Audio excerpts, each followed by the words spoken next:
I am Dr. Fouzi Slisli, and today I will be talking to you about Shakespeare's theatre. Shakespeare's theatre group, which became very famous and toured all over England, and which was responsible for performing almost all of Shakespeare's plays. So I want to talk to you today a little bit about their characteristics, what kind of theatres they performed in, what kind of plays, who acted and who wrote, and things like that. Before we begin, we need to know a little bit about the stage culture that existed before Shakespeare's time. So before Shakespeare's time, and when he was still a boy, groups of actors performed wherever they could. Yani, there were no theaters, there were no stages.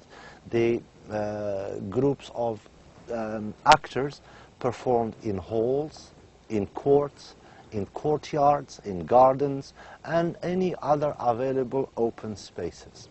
In 1574, however, when Shakespeare was 10 years old, the Common Council, البلدية, passed a law requiring plays and theatres in London to be licensed. Yani they wanted to give licenses to theatres to be built. In 1576, actor and future Lord Chamberlain's man, James Burbage, built the first permanent theatre called simply the Theatre. So this is the first permanent theatre. It's a building, the first building theatre that was built in 1576, and it was simply called the Theatre. And it was built outside London's city walls. Thereafter, many more theatres were established around the city of London, including the Globe Theatre, in which most of Shakespeare's plays were performed. You will see some images will be provided to you in the PowerPoint presentations that show you the type of stages that were used in Shakespeare's dramas, or an image of the curtain theatre, which was built some 200 yards outside the city walls of London. This was the first one. It was one of the very first ones. It was built about 200 yards outside the walls of London, and the Curien Theatre also housed many of Shakespeare's plays.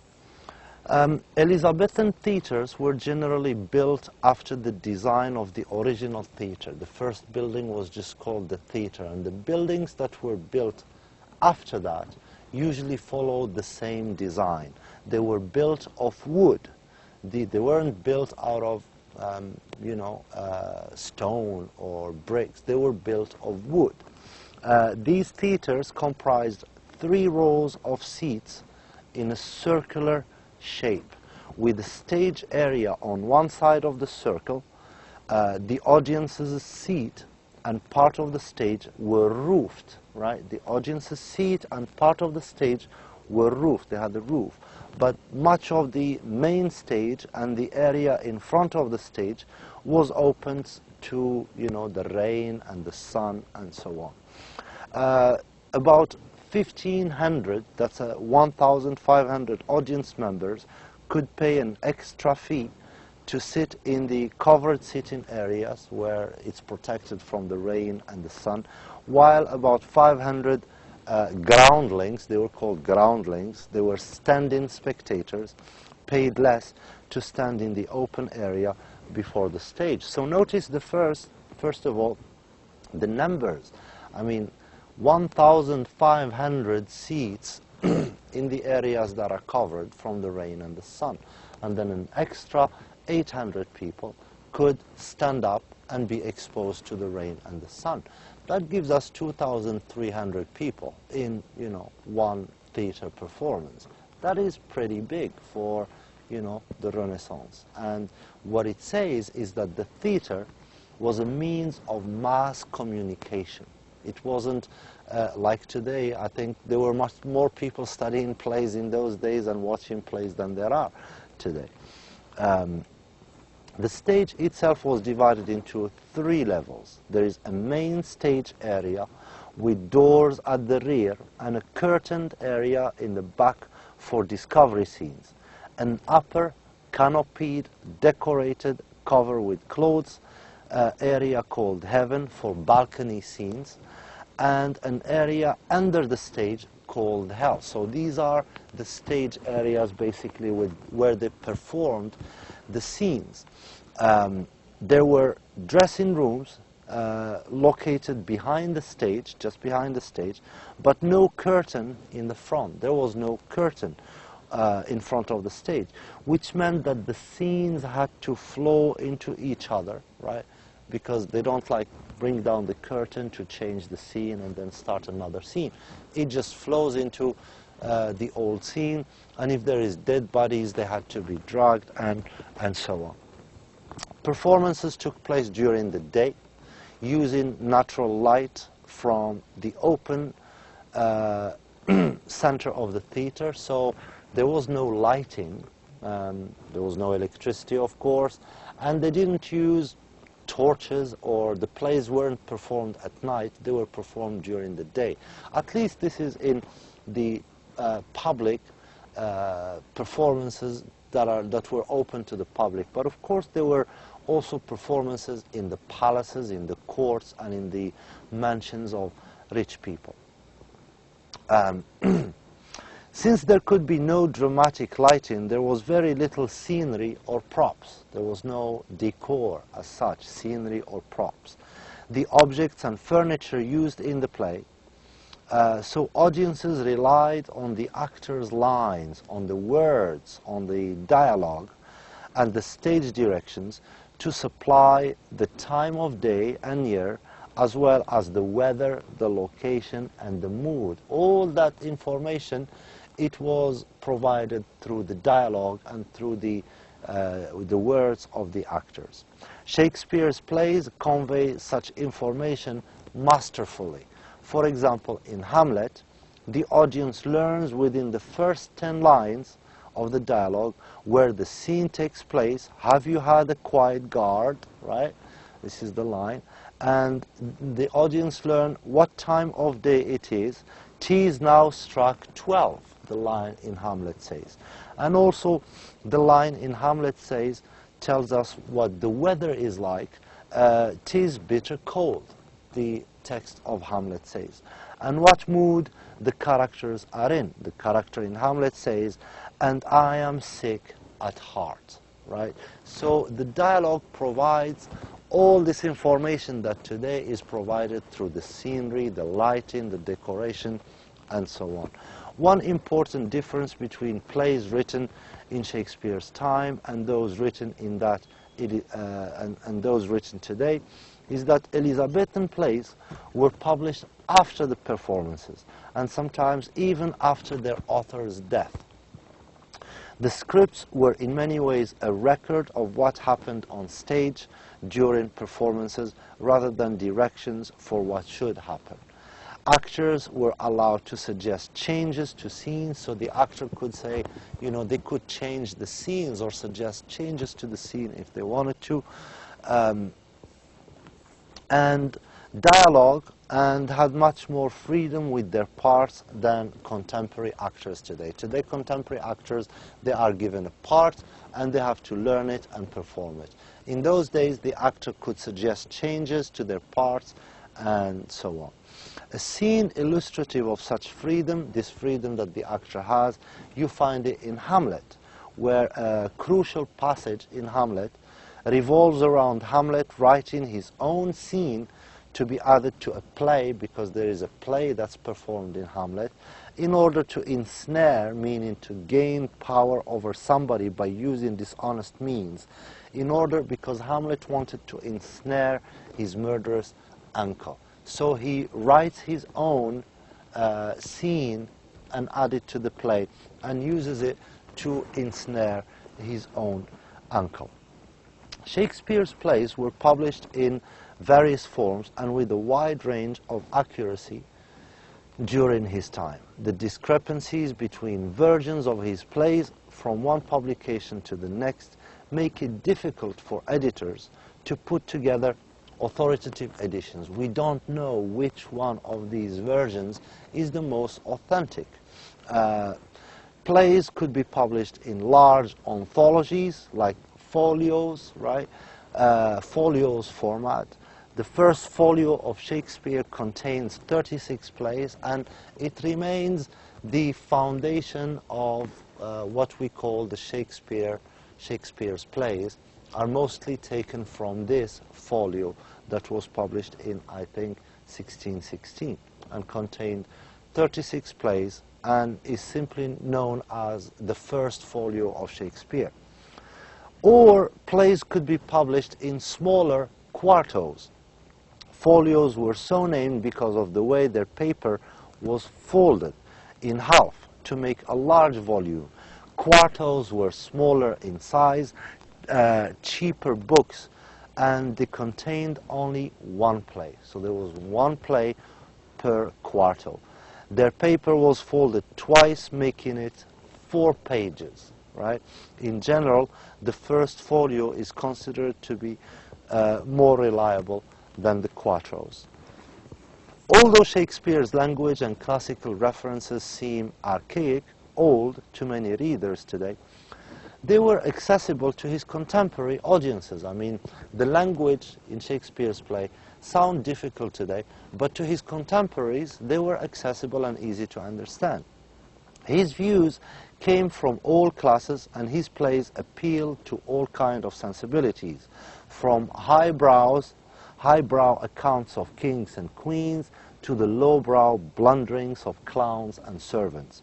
Even utterly tragic plays like King Lear or Macbeth contain a clown or fool to provide comic relief and to comment on the events of the play.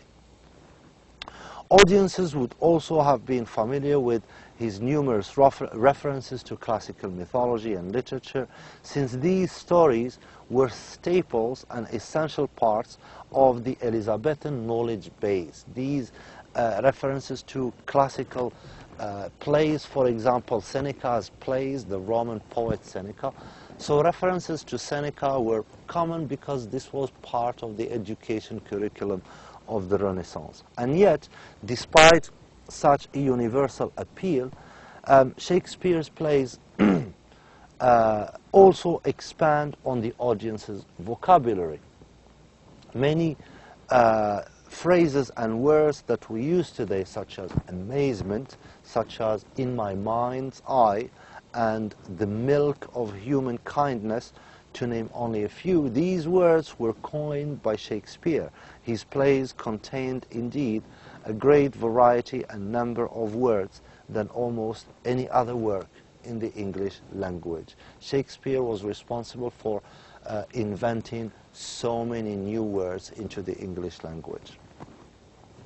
In the next session, we will look at Shakespeare's play Macbeth, and I just want to give you a brief account of Macbeth. Macbeth, it's a legend, for example. Legend says that Macbeth was written in 1605 and 1606 and performed at Hampton Court in 1606 for King James I and his brother-in-law, King Christian of Denmark.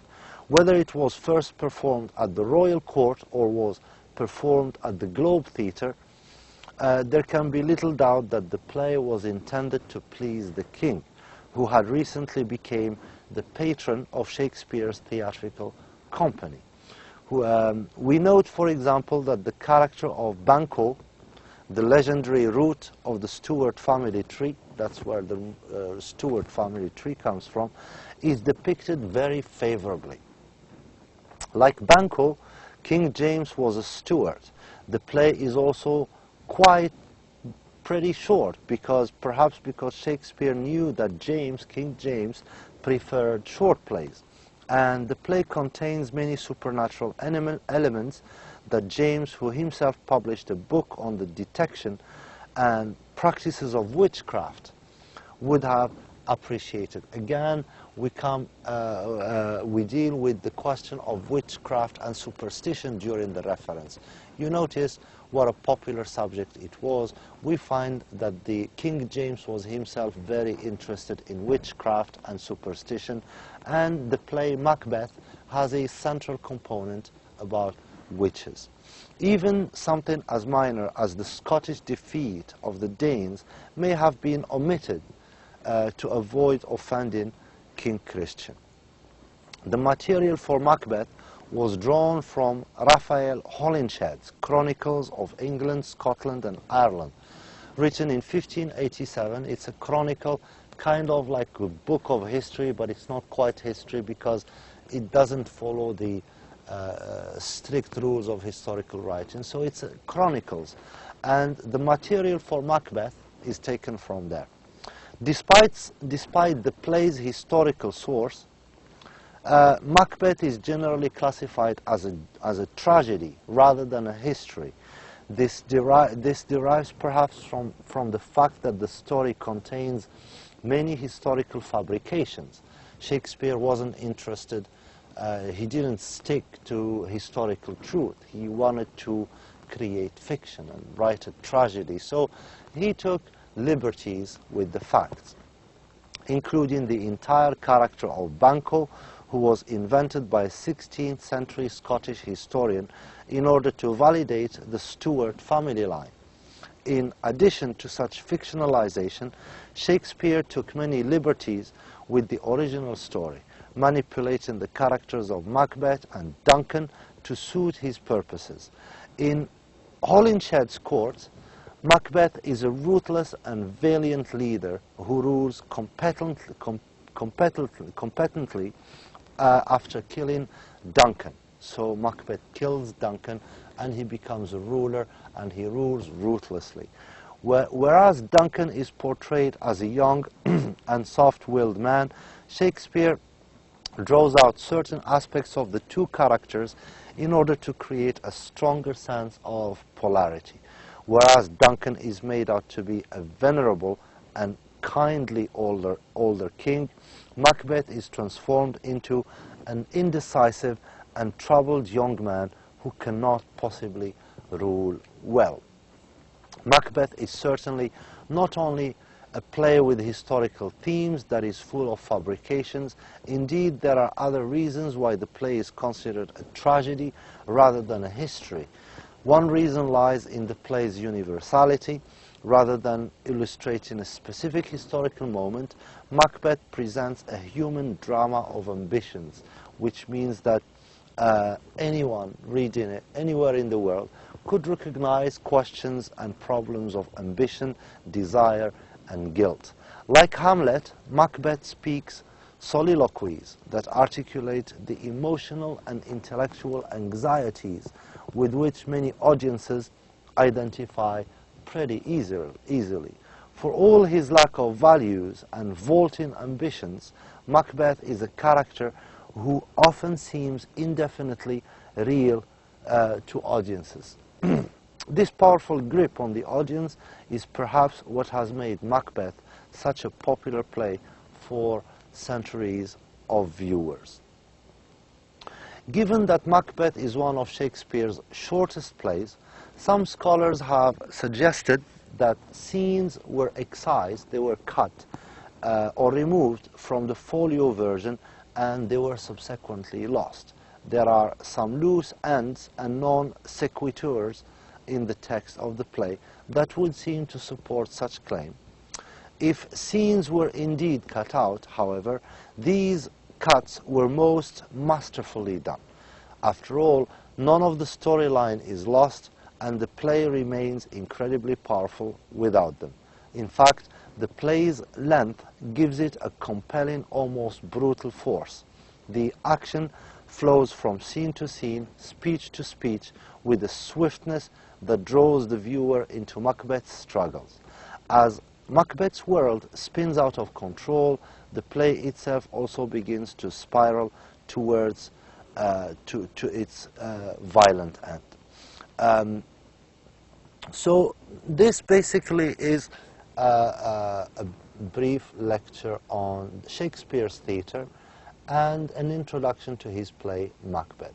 It gives you some insight and information about the context and the background in which Shakespeare's theatre performed, how they wrote their plays, where they brought their material from, the subject that they used to write their plays from historical chronicles, for example, as in the case of Macbeth, and a little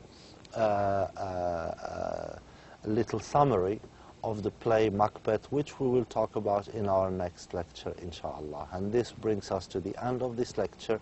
Thank you very much for following. Wassalamu alaikum wa rahmatullahi wa ta'ala wa barakatuh.